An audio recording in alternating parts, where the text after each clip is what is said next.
अगर आपने इस कहानी को समझ लिया तो 50% प्रॉब्लम आपकी लाइफ से ऐसे ही खत्म हो जाएंगी। ये कहानी है तीन दोस्तों की जो एक पार्क में मेज के ऊपर बैठे होते हैं। पहले उनकी बातें बहुत अच्छे से चल रही होती हैं, लेकिन बीच में दो दोस्तों के बीच में एक ऐसी बहस छिड़ जाती है जो कभी खत्म ही ना हो। धर्म के ऊपर, दर्शन, शास्त्र, इन चीजों के ऊपर दो दोस्त आपस में बहुत जबरदस्त बहस पे लग जाते हैं।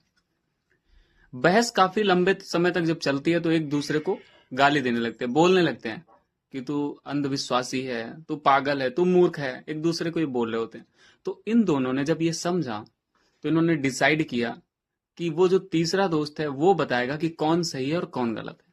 ये बात वो तीसरे दोस्त से बोलते हैं भाई तू ही बता कि हम दो में कौन सा सही है और कौन गलत है।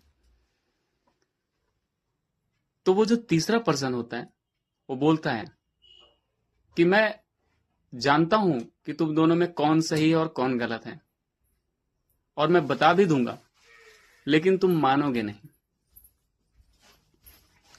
तो ये दोनों बोलते हैं कि हम मानेंगे, तुम बताओ तो।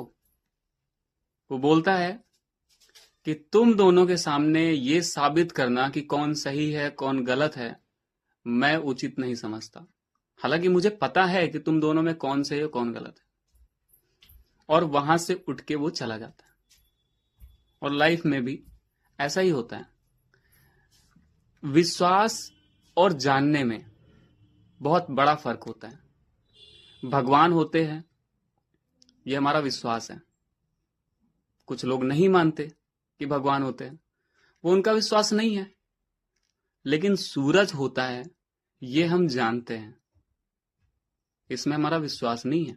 ये हम जानते हैं कि सूरज होता है। अगर आपसे कोई बोले कि सूरज नहीं होता तो क्या आप उसको समझाओगे?